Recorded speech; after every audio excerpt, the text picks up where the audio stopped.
நம்மளால ஒரு 10 பேரை செட்டப் பண்ணிட்டு இந்த டீ கடை பொட்டி கடை கோயில் திண்ணை இங்கெல்லாம் போய் உட்காந்துக்க.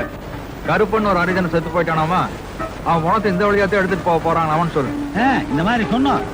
இந்த மாதிரி கோயில்ல சாமி சாட்டிருக்க நேரத்துல ஒரு தாழ்த்தப்பட்டவனுடைய பிணத்தை எடுத்து ஊருக்குள்ள போனா சரியா வருமானு கேட்டோம். அதுக்கு அந்த அரிஜனங்க சொல்றாங்க, ஏன் எடுத்துட்டு போனா அந்த மேல் ஜாதி நாயை கிழிச்சிருவாங்களா அப்படின்னு கேக்குறாங்க. நீ சொல்லுவாங்க. ஆமா, அத நான் சொன்னதா சொல்லக்கூடாது, அவனுக்கு சொன்னதா சொல்லணும்.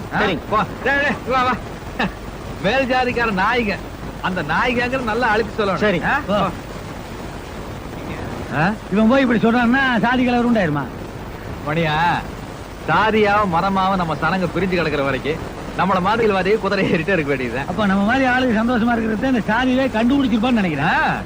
சரி, அன்னைக்கு அமெரிக்காவே கொலம்பஸ் கண்டுபிடிச்சான்னு சொன்னேன். இந்த சாதி கருமாந்திரத்தை யாரு கண்டுபிடிச்சுவேன்?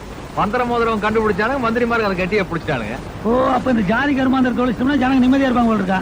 ஜனங்க நிம்மதியா இருப்பானுங்க, நான் வர சோத்துக்கு டிங்கி அடிக்கணும். உனக்கு வேற ஏதாவது தொழில் தெரியுமா? தெரியாது, அரசியல் தான் தெரியும். போய் 10 வயசு